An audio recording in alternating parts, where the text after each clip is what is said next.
Assalamualaikum warahmatullahi wabarakatuh. Halo teman-teman, berjumpa lagi di channel Belajar Investasi. Di video kali ini saya akan membahas tentang investasi saham saya yang mengalami kerugian hingga 100 juta rupiah. Nah, apakah penyebabnya dan bagaimana cara kita mengatasinya? Oke, langsung saja kita masuk ke video pembahasan. Nah, di sini untuk investasi saham, di sini saya menggunakan aplikasi Ajaib. Buat teman-teman yang belum melakukan pendaftaran, silakan untuk mengklik link yang ada di deskripsi video ini.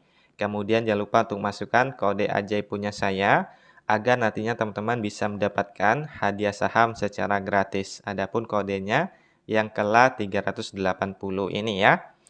Nah, selanjutnya di sini bisa kita masuk ke menu portofolio ini untuk melihat portofolio saya, teman-teman. Nah, di aplikasi Ajaib ini kita itu bisa berinvestasi saham, kemudian reksadana dan juga aset kripto. Nah, untuk kita berinvestasi aset kripto, sekarang ada aplikasi tersendiri ya, yaitu Ajaib Kripto. Nah, silakan buat teman-teman yang investasi di Ajaib Kripto untuk mendownload aplikasinya, yaitu Ajaib Kripto ini. Nah, sekarang kita akan membahas yang saham ini ya. Kita pilih saja yang saham. Nah, di sini bisa kita lihat teman-teman, ini adalah total dari investasi saya, kemudian ini adalah total dari kerugian saya. Jadi di sini dari total investasi saya ini, saya mengalami kerugian minus 34,61%. Atau kalau dirupiahkan setara dengan 109 juta rupiah. Nah, di sini bisa kita lihat ini adalah saham-saham yang sudah saya investasikan. Di sini ada saham Baca, kemudian bank, BMHS, BRIS, dan lain sebagainya. Dan bisa kita lihat di sini teman-teman, semua saham yang saya beli itu mengalami kerugian ya, artinya yang minus seperti ini. Nah, mengapa hal ini terjadi? Karena di sini mungkin menjadi pembelajaran buat teman-teman semua, karena saya kemarin membelinya itu asal-asalan ya teman-teman, tidak menggunakan analisis fundamental dan juga teknikal. Seharusnya kalau kita ingin investasi saham, kita harus belajar terlebih dahulu. Nah, di sini bisa kita lihat teman-teman, kemarin itu saya sempat membeli saham Bukalapak banyak sekali ya. Bisa kita lihat sekarang itu mengalami kerugian 62,81%. Nah, di sini bisa kita klik yang saham Bukalapak ini. Saya membeli saham Bukalapak ini pada saat saham ini mengalami IPO ya. Bisa kita lihat saham ini mengalami IPO itu di kisaran tanggal 25 Oktober 2021. Artinya sudah setahun lebih dan bisa kita lihat untuk harga sahamnya itu mengalami penurunan yang sangat drastis sekali, teman-teman. Nah, di sini kemarin saya itu mempunyai prinsip yang salah ya. Yang mana ketika sahamnya lagi turun, itu saya terus membeli, teman-teman. Saya berharap harganya akan naik ya. Namun di sini harganya turun terus seperti ini sampai sekarang harganya di 250. Sedangkan saya membelinya di kisaran 735. Bisa kita lihat untuk harga rata-rata saya membelinya yaitu di 688, sedangkan harga saat ini 256. Artinya di sini saya mengalami kerugian 62,81%. Nah, di sini saya investasikan 18.700.000, namun sekarang tinggal 6.900.000. Nah, kalau saya ingin menjual pada saat ini, maka saya mengalami kerugian yang 11.800.000 rupiah ini. Nah, untuk cara kita jual beli saham itu sudah saya bahas di video saya sebelumnya ya. Nah, sekarang itu hari Sabtu ya teman-teman. Kalau hari Sabtu itu di luar jam bursa, jadi tidak bisa untuk kita bertransaksi jual dan juga beli saham. Nah, begitupun di sini bisa kita lihat ini adalah saham-saham yang lainnya yang sudah saya beli dan mengalami kerugian. Terakhir di sini saya membeli saham yang banyak sekali yaitu di Sido ini ya teman-teman. Kenapa saya berani membeli saham banyak di Sido? Bisa kita klik yang menu Sido ini. Nah, di sini bisa kita klik ya untuk informasi lebih lengkapnya. Bisa kita lihat teman-teman, data tidak ditemukan ya. Bisa kita baca juga di sini sedang berada di luar jam bursa. Jadi tidak bisa untuk kita transaksi saham. Namun di sini bisa untuk kita lihat untuk statistik. Nah, di sini bisa kita lihat untuk performa dari saham yang ingin kita beli. Untuk Sido ini sebenarnya bagus ya untuk jangka panjang, namun sekarang saya tidak tahu kenapa sih sahamnya merosot sekali, teman-teman.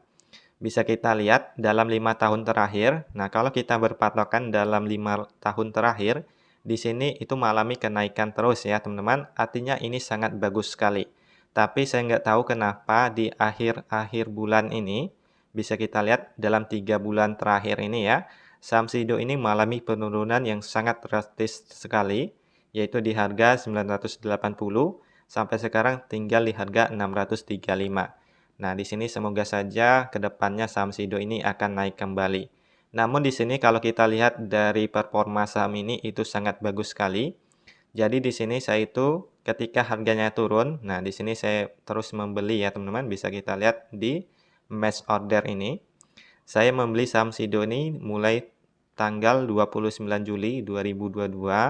Nah, di sini mulai di harga 910. Kemudian di sini turun lagi, saya membeli lagi 905 sampai sekarang di harga terakhir paling rendah yaitu 645. Di sini saya membeli 9 lot. Dengan harapan beberapa bulan ke depan harganya akan kembali normal di 1000-an ya teman-teman. Kalau harganya normal di 1000-an, maka di sini saya mengalami keuntungan yang lumayan besar ya. Bisa kita lihat harga rata-rata saya yaitu Rp836. Nah, di sini saya investasikan 73 juta, kemudian di sini mengalami kerugian minus 19,32% atau setara dengan Rp14.187.000. Nah, kemudian di sini bisa kita lihat juga untuk performa dari keuangan, kita bisa lihat di menu finansial ini, teman-teman. Nah, kenapa sih harganya turun? Bisa kita lihat untuk net income-nya yang juga turun ya, atau profit margin-nya juga turun. Maka ketika profit margin ini turun, maka harganya juga akan ikut turun, teman-teman. Nah, jadi di sini sebelum kita membeli saham, kita harus analisis terlebih dahulu seperti ini ya. Analisis teknikal, finansial, kemudian fundamental, dan lain sebagainya. Nah, kemarin itu saya sangat salah sekali ketika saya membeli saham, itu tidak menggunakan analisis, teman-teman. Sehingga bisa kita lihat sekarang itu saya mengalami kerugian yang sangat banyak sekali. Nah, bisa kita lihat di tahun 2001 untuk saham SIDO ini, itu sempat di awal tahun itu bagus sekali ya untuk profit marginnya. Namun di kuartal kedua mengalami penurunan, kuartal ketiga mengalami kenaikan, kuartal keempat mengalami kenaikan. Nah, kemudian kita bisa lihat di tahun 2022, untuk di kuartal ke-1 sampai dengan kuartal kedua juga mengalami penurunan. Nah, sehingga di sini harganya itu menjadi turun, teman-teman. Nah, kemudian di sini bisa kita lihat juga untuk di cash flow-nya ya. Di sini saya tidak tahu kenapa yang kuning ini signifikan sekali ya turunnya. Bisa kita lihat untuk di kuartal pertama di 2022 itu masih plus ya teman-teman, yaitu 11,15 B. Namun di kuartal kedua mengalami minus yang sangat banyak sekali, yaitu 689,39 B. Nah, ini sangat banyak sekali ya. Saya tidak tahu kenapa ini bisa terjadi. Nah, sehingga ketika yang cash flow financing-nya rendah seperti ini, itu menyebabkan harga sahamnya semakin jatuh, teman-teman.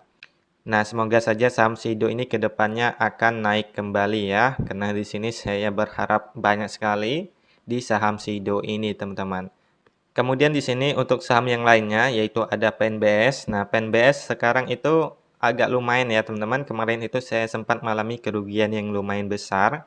Namun sekarang alhamdulillah harganya semakin menaik kembali ya. Bisa kita lihat grafik dari 3 bulan terakhir. Nah, yang harganya di 69 sekarang itu terus mengalami kenaikan sampai di 98. Nah, mengapa hal ini bisa terjadi? Bisa kita lihat juga di analisis yang finansial ini ya teman-teman. Nah, bisa kita lihat dari kuartal 1 sampai dengan kuartal kedua itu mengalami kenaikan sehingga harga sahamnya juga mengikuti kenaikan. Nah, jadi di sini bisa kita lihat juga di tahun 2021 bisa kita lihat sempat mengalami penurunan yang signifikan sekali teman-teman sehingga harga sahamnya jatuh ya.